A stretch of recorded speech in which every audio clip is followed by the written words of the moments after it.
جو لوگ اپنی جانوں پر ظلم کرتے ہیں جب فرشتے ان کی جان قبض کرنے لگتے ہیں تو ان سے پوچھتے ہیں کہ تم کس حال میں تھے؟ وہ کہتے ہیں کہ ہم ملک میں عاجز و ناتواں تھے۔ فرشتے کہتے ہیں کیا اللہ کا ملک فراخ نہیں تھا کہ تم اس میں ہجرت کر جاتے؟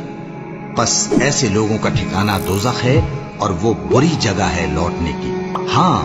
جو مرد اور عورتیں اور بچے بے بس ہیں کہ نہ تو کوئی تدبیر کر سکتے ہیں اور نہ رستہ ہی جانتے ہیں، تو قریب ہے کہ اللہ ایسوں کو معاف کر دے، اور اللہ بڑا معاف کرنے والا ہے، بڑا بخشنے والا ہے۔ اور جو شخص اللہ کی راہ میں گھر بار چھوڑ جائے وہ زمین میں بہت سی رہنے کی جگہ اور کشائش پائے گا، اور جو شخص اللہ اور اس کے رسول کی طرف ہجرت کر کے گھر سے نکل جائے پھر اس کو موت آ پکڑے تو اس کا ثواب اللہ کے ذمے ہو چکا، اور اللہ بڑا بخشنے والا ہے، بڑا مہربان ہے۔ اور جب تم سفر کو جاؤ تو تم پر کچھ گناہ نہیں کہ نماز کو کم کر کے پڑھو، بشرطے کہ تم کو خوف ہو کہ کافر لوگ تم کو ستائیں گے، بے شک کافر تمہارے کھلے دشمن ہیں۔ اور اے پیغمبر، جب تم ان مجاہدین کے لشکر میں ہو اور ان کو نماز پڑھانے لگو تو چاہیے کہ ان کی ایک جماعت تمہارے ساتھ مسلح ہو کر کھڑی رہے، جب وہ سجدہ کر چکیں تو تم سے پیچھے چلے جائیں، اور دوسری جماعت جس نے نماز نہیں پڑھی ان کی جگہ آئے اور ہوشیار اور مسلح ہو کر تمہارے ساتھ نماز ادا کرے۔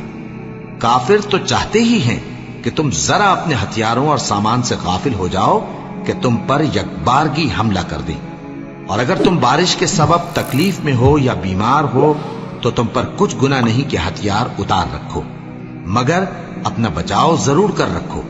اللہ نے کافروں کے لیے ذلت کا عذاب تیار کر رکھا ہے۔ پھر جب تم یہ نماز تمام کر چکو تو کھڑے اور بیٹھے اور لیٹے ہر حالت میں اللہ کو یاد کرو۔ پھر جب تم مطمئن ہو جاؤ تو پورے آداب کے ساتھ نماز پڑھو۔ بے شک نماز کا مومنوں پر اوقات مقررہ میں ادا کرنا فرض ہے، اور ان کفار کا پیچھا کرنے میں سستی نہ کرنا۔ اگر تم بے آرام ہوتے ہو تو جس طرح تم بے آرام ہوتے ہو اسی طرح وہ بھی بے آرام ہوتے ہیں، اور تم تو اللہ سے ایسی ایسی امیدیں رکھتے ہو جو وہ نہیں رکھتے، اور اللہ سب کچھ جانتا ہے، بڑی حکمت والا ہے۔ اے پیغمبر،